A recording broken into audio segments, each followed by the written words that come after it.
I am not colorblind.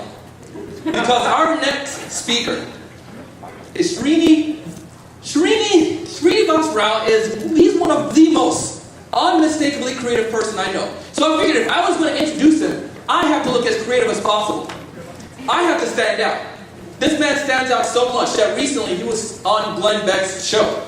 Give it up, ladies and gentlemen, for him. That was a big feat. Ladies and gentlemen,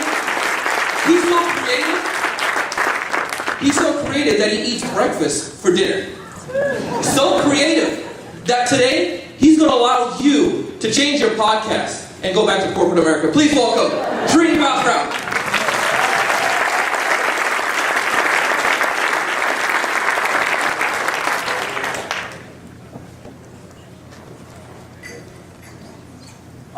Well, I don't have any masturbation jokes, unfortunately.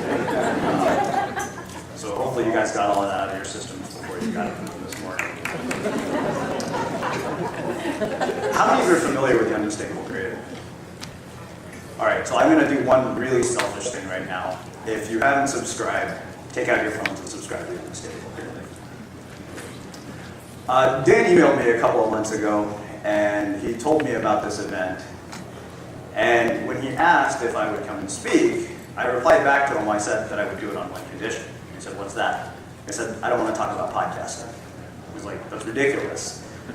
But for some reason, he still thought it would be a good idea for me to be here. You see, I don't really consider myself a podcaster as much as I do a storyteller who happens to use podcasting as the medium for which I tell my stories, which are all entirely driven by curiosity.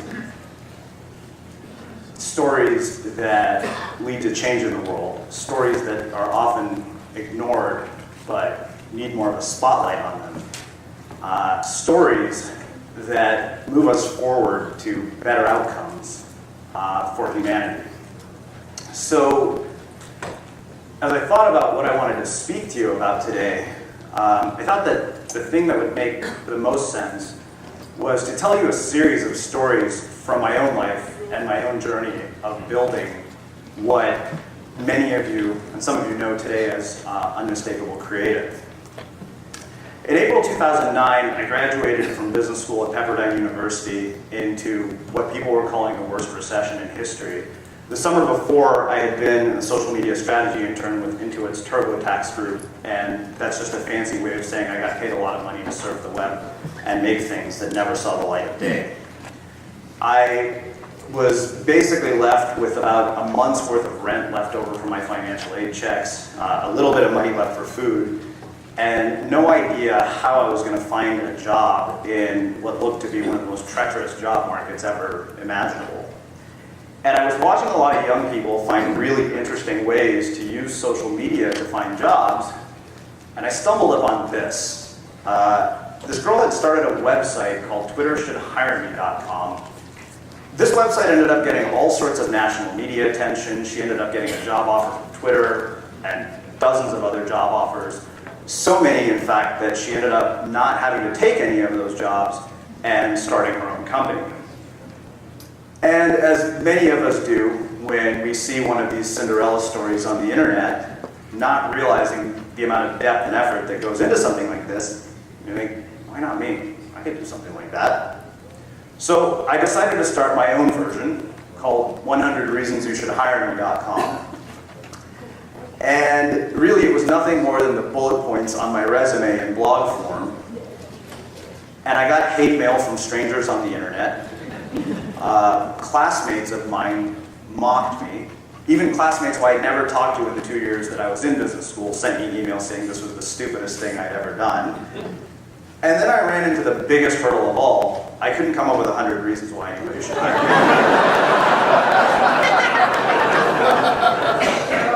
So that took me right back to the drawing board, and it led me down the rabbit hole of this thing called the internet. And I ended up on this website called Blog Mastermind that was created by a guy named Yaro Starik, who is actually still around today. And somehow, despite the fact that he had become fairly averse to my harebrained schemes, I convinced my dad to lend me the $500 to take the course. because I had run completely out of money. I had to move back to my parents' house, and I was getting an allowance of $50 a week from my parents, and I was 30 years old. And I'm still not sure that I paid back the $500 to my dad, and it's been 5 years. So I started this course. I started this little website called the School of Life, and basically my summer looked somewhat like this. Every morning I would wake up, I would write for an hour, I would look for a job. If a lesson was delivered to my inbox that week, I would complete the lesson, and then I would go to the beach and I would surf for 6 hours a day. It turns out that surfing is a perfect sport for an unemployed person because it takes up a ton of time and it doesn't cost any money. And somewhere in the middle of the summer, a lesson was delivered to my inbox, and the lesson was interview somebody as a way to get traffic to your blog. So I put up a post in the online forum, and I said, hey, I need to complete this lesson. A guy named Josh Hannigarty replied to me. There's a site called The World's Strongest Librarian. And Josh's story was that 2 months after his blog had started, Seth Godin had discovered it and said that there might be a book deal here. Josh did actually end up going on to get a book deal. It took 4 years. And just out of curiosity, Josh said to me, he said, don't underestimate what this is going to do for you. It didn't really make much of it at the time. But I was curious, so I said, okay, well, can you refer somebody else to interview? And I interviewed a woman named Kelly Deals. We went on to create this weekly series called Interviews with Up-and-Coming Bloggers.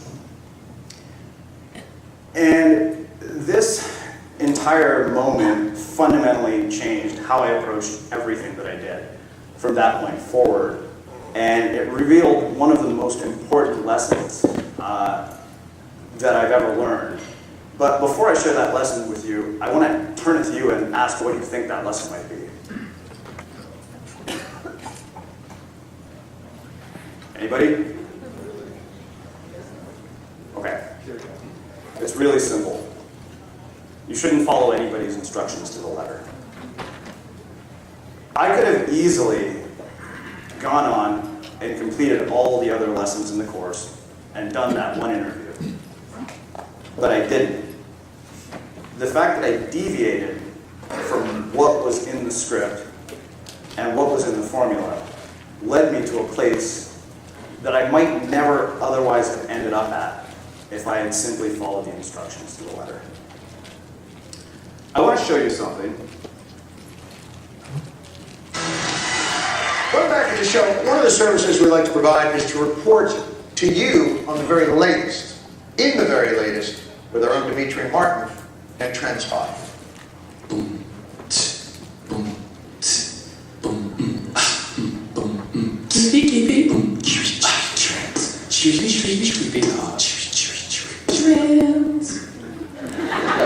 The trend this week is life coaching, which USA Today says is all the rage, but not in an angry way. Here, let me break it down. Trend breakdown. Today's breakdown is simple. A life coach does for your life what my basketball coach did for my sweet-ass jump shot.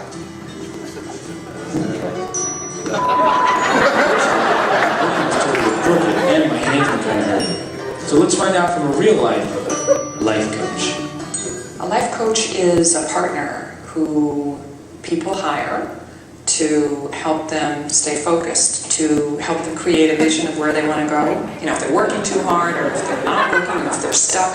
Get rid of the problem, not the person. Right. It's like, don't throw out the baby with the bathwater. Exactly. Take the baby out of the bathwater and throw out the water. Yeah. And then if the baby's acting up, that's the decision you have to deal with. So basically, life coaches help you identify problems and then get rid of them.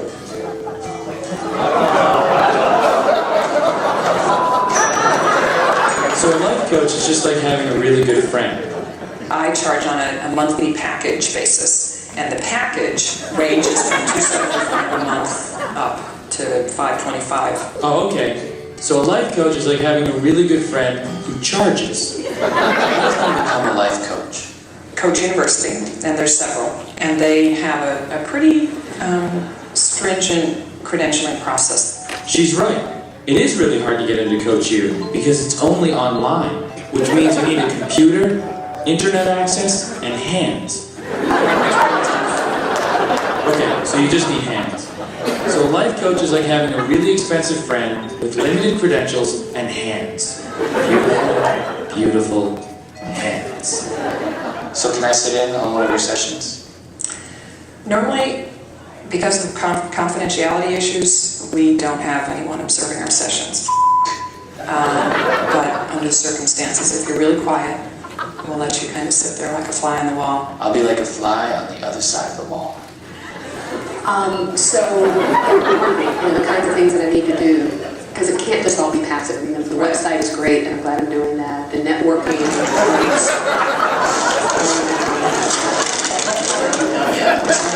So that's making you more marketing piece of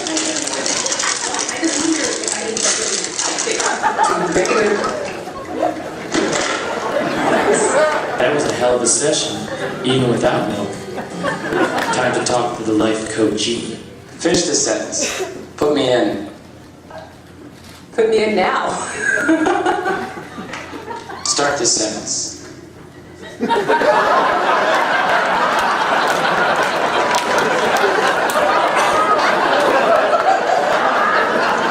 Do you see a difference in your life since going to a life coach? I am actually now a life coach.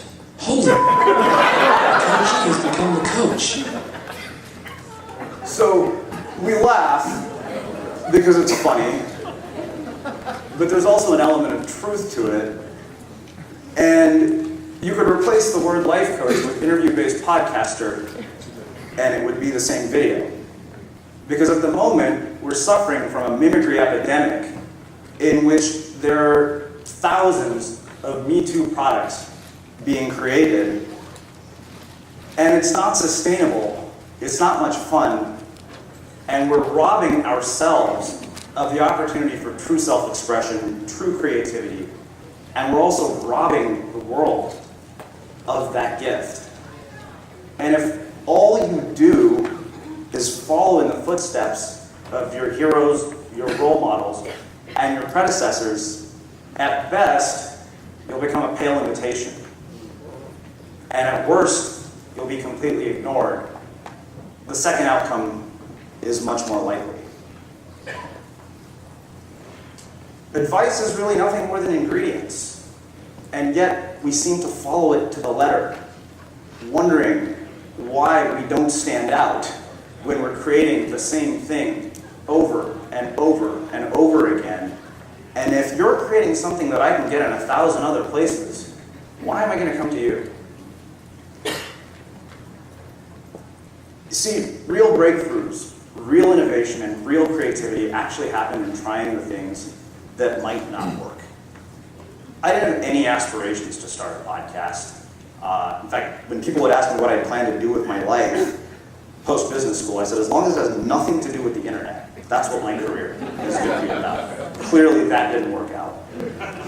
But it's in trying those things that might blow up in your face, that might cause you to fall flat on your face, that we get to experience really, really amazing things. Because, you know, you can look at some formula and you can do the thing that's been proven to work, but what the hell is the point in that? You're not going to learn anything new from doing that.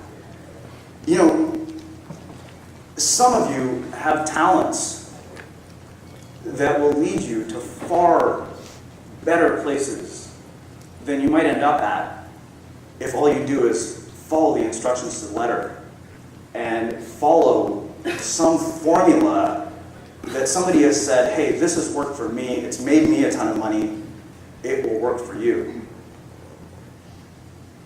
And true mastery is about figuring out what those talents are and nurturing them for as long as it takes to get so good at what you do that people can't help but pay attention. And you know what? Maybe that's not starting a podcast. Maybe you're far better at something else. So instead of starting a mediocre podcast, you could start something that you're 1,000 times better at. Because the reality is that great art isn't something that gets created on an assembly line. it's not something you can just keep churning out. We've somehow gotten this idea in our head that we can make up for a lack of craft through volume by just producing as much as possible. And what you'll find, if you spend long enough doing that, is that it doesn't work. Because true mastery comes from depth, longevity, and genuine curiosity. And that's how you get to this place that I call being unmistakable. My next story is about taking a journey into the unknown. Sometime last year, I had an opportunity to speak with a guy named Josh Kaufman, who wrote a book called The First 20 Hours, which is all about rapid skill acquisition and accelerated learning, which is just a fancy way to say how to learn shit quickly. And I wanted to put his theory to the test and see if I could teach myself a skill in a small amount of time. And I needed a skill that was going to require fairly low capital investment. So I thought, you know, I've never been much of a visual artist. I want to teach myself how to draw. So I went to an art supply store. I got some sketch pads, I got some pencils, and I bought this book called How to Teach Yourself to Draw in 30 Days. And I started to draw. And clearly, I wasn't very good. People had asked about this project of mine, and when I would describe the progress I was making, I would always say, last week I was drawing like a kindergartner, and this week I've progressed to the first grade level. And after 30 days, I ended up here, and it's just a strange coincidence that I started with an apple and ended up with this. And my dad looked at this, he said, the only thing about this that looks like Steve Jobs is his bald head. But where this got interesting is fast forward about a month down the road, and I am watching my friend Sarah Steenland, who is this amazing artist, constantly drawing and making things on Facebook. And I go to her and I say, you know, I'm kind of sick of looking at people's avatars and their profile pictures when we do our interviews. You want to illustrate something for one of our interviews? I thought she was going to do a really just sort of simple doodle. And what she came back with is this. And at the moment, I'm working on this really simple street photography project where I'm photographing the streets of the town Encinitas, where I live in. And if you're wondering what the point is to this story, it's in exploring the unknown, you find some really, really fascinating things. In December of last year, we had this site called Blogcast FM. And when the developer brought me the first version of the redesign, he had asked me to compile all these stock images. I took one look at it, and I said, you know, something about this just doesn't excite me. And I realized what it was. I said, there's no drawing here, there's no art in this. I mean, we have to illustrate every single thing that we do. And so we started here, and this became an integral part of our brand. We were sitting at the kitchen table in December, putting the final touches on what might be what eventually became the Unmistakable Creative website. And I was sitting with my business partner, Greg Hartle, and he said, well, what goes on an About page? And despite everything I told you, we did what most people do. We went to start looking at other people's About pages. I think we might have even looked at Chris Brogan's About page. And then we both looked at each other and said, what the hell are we doing? We shut down our laptops. He said, well, what goes on an About page? Like this, and this. And he looks at me and says, well, what if we made it a cartoon? And this is what we ended up with. You can actually see it at unmistakablecreative.com/about. And it's one of the most heavily trafficked sites on our pages on our website. And there's no best practice online that's going to tell you how to do this. There's no formula that says go create a cartoon for your About page, and that's not the lesson here. And if you've ever looked at the Unmistakable Creative archives, you know that we do this for every single thing that we create. And this all started because I put pencil to paper and decided to explore something that at the time seemed like it had absolutely nothing to do with my work. I was just curious. I wanted to see what would happen if I taught myself how to draw. And that became a fundamental part of the entire creative process for every single thing that we create. So I encourage each one of you to find some sort of project, something that will allow you to take a journey into the unknown with no care for what it might lead to in terms of some sort of business result or some sort of external outcome. I could have never predicted that I would draw an apple and this is where we would end up. And for those of you who've seen our website, I can't take any credit for how good it looks. But it looks amazing because of the artists that we work with. And this plays itself out in all the events that we do. Everything we do has an element of art to it. All because I was curious. You know, Google has a 20% time policy. Implement one into your life and into your business. Because if you take this journey into the unknown, it might just lead you to somewhere amazing. My last story is about disappointment. In 2010, I had what was probably one of the best years of my entire life. I got my dream job working as a content strategist for an online travel company. I fell absolutely in love with surfing. It was the best winter California had had in 10 years. And we started what was then Broadcast FM. And it was as if what was going on in the ocean, one perfect wave after another, was paralleling what was going on in my life. At the beginning of 2011, my boss called me into his office and said, we're going to be doing a substantial layoff. The hours for the project that you're working on are going to be reduced to 10 hours a week. So I convinced him to let me do the job from Costa Rica because they have really good waves in Costa Rica. And I thought I had achieved the 4-hour work week. And I thought I was about to go live the dream, which turned out to be a bit more like a nightmare because the internet connection is unreliable. And I was really lonely. I didn't have many friends. A couple of months after I got there, I was let go from the job. I found out a sponsor who owed us $6,000 was never going to pay us. And the next day I almost drowned surfing a 13-foot day in Nicaragua. At that point, I just started making phone calls to anybody who would talk to us about sponsoring our show. And in the fall, we landed our first paying sponsor. And I packed up my bags and I came home because it still wasn't enough money to live off of. And I started searching for a job. And the very thing that would get me into the door at almost any interview, this body of work that I had created, was the very thing that would keep me from getting hired. Because what they saw was somebody who was so far down the road of creating something that they knew the second I didn't need the job, I would be gone. So after a couple of months of this, I gave up. And for the next 2 years, I did just about anything anybody would be willing to pay me for. I did freelance work. I updated people's websites. I designed some god-awful websites that I found opportunities to do on Craigslist for like $200. I wrote a book that never saw the light of day. It just really didn't do well.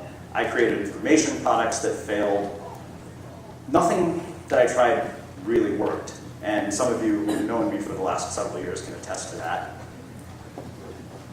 And I'd love to tell you that I have something internally that other people don't that keeps me going like that. But that's the furthest thing from the truth. I had reached a point of no return. And when you reach a point of no return, your only choice is to live through brief moments of audacity in hopes that it might lead to an occasional moment of greatness. Fast forward to May 2013, and the trajectory of my life started to take a radical turn at a pace that I could have never predicted. A business partner and I, who had worked together for 2 years, decided to part ways. And I hit a level of momentum which was unlike anything I had ever experienced. In October of 2013, I self-published a book called The Art of Being Unmistakable. Somehow, it landed in the hands of Glenn Beck, who I knew nothing about. and is now actually a friend of mine, which is a really weird thing. Glenn fell in love with the book, had me on his show. The book went on to sell 15,000 copies, became a Wall Street Journal bestseller. In January, we launched The Unmistakable Creative, and people absolutely fell in love with what we were doing. We got a ton of money all at once from sponsors. And in April of this last year, we put on our first in-person event, which was a 60-person, 9-speaker, 2-day, highly curated, application-only event that was sold out at $1,300 a ticket.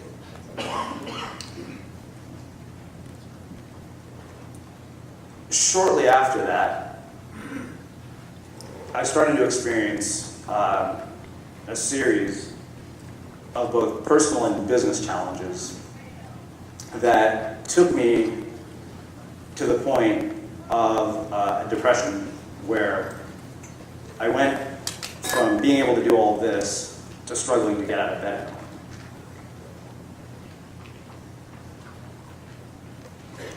So just imagine being able to wake up for 2 years, write 1,000 words a day as easily as brushing your teeth, doing the best creative work of your life, to struggling to get out of bed and lying there, looking at a clock, hoping the time would pass, and knowing you still had to force yourself to get out of bed, because if you didn't, you would lose everything that you had worked for.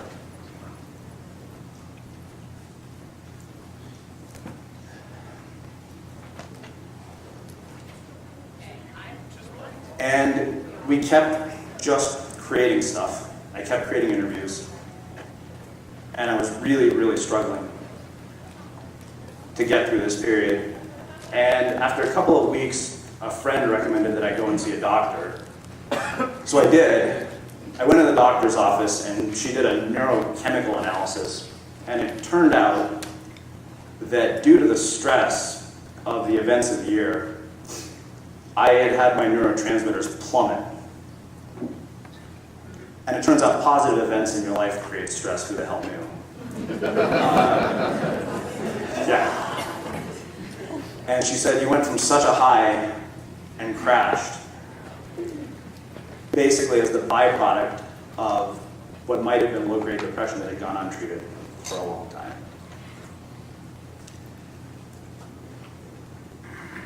And I share this story with you because I think we have this idea that you get to a certain level of success and you're immune to disappointment and to challenges. And my friend Meg Warden always says to me, if you're going to push edges, you're going to keep inviting a greater set of challenges into your life. You know, we all want our dreams to come true. Some of them will, others won't. But when so much of who we are is caught up in things that can be taken away from us at any moment, we have to really question why we're doing it, what it is that we're doing. Is Johnny Dumas in this room? Okay. So, some of you have probably heard him ask this question in an interview.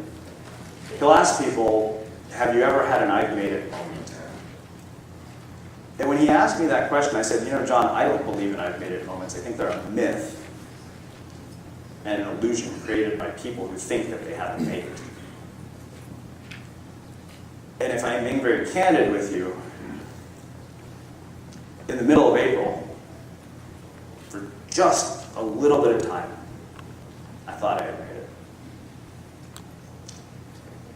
I recently heard the actor Ed Helms, the guy who's in all those hangover movies, the nerdy guy, on an interview where he was asked about success. And if you don't know the story of Ed Helms, he started with one of his first big successes at The Daily Show.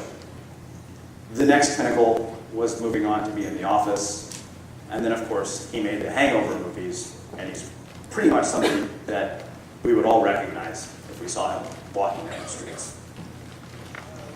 And when the interviewer asked him about this, he said, life is a series of false horizons. Just think about that.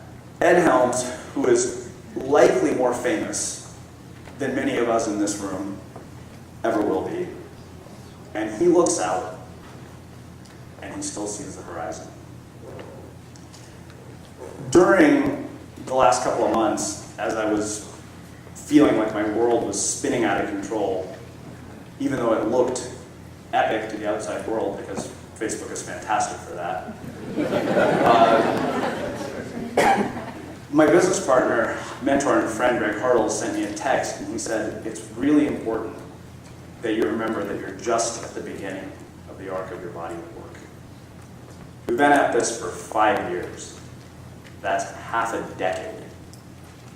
And we're just at the beginning. Look out. And we still see the horizon. So, given all of that, what I would ask you to consider is how long can you stay in a place of genuine curiosity and inquiry to figure out what it is that you are put here to do, to figure out what story you're put here to tell. If there's anything the last 9 months have taught me, it's that it's not the I've made it moments that make us.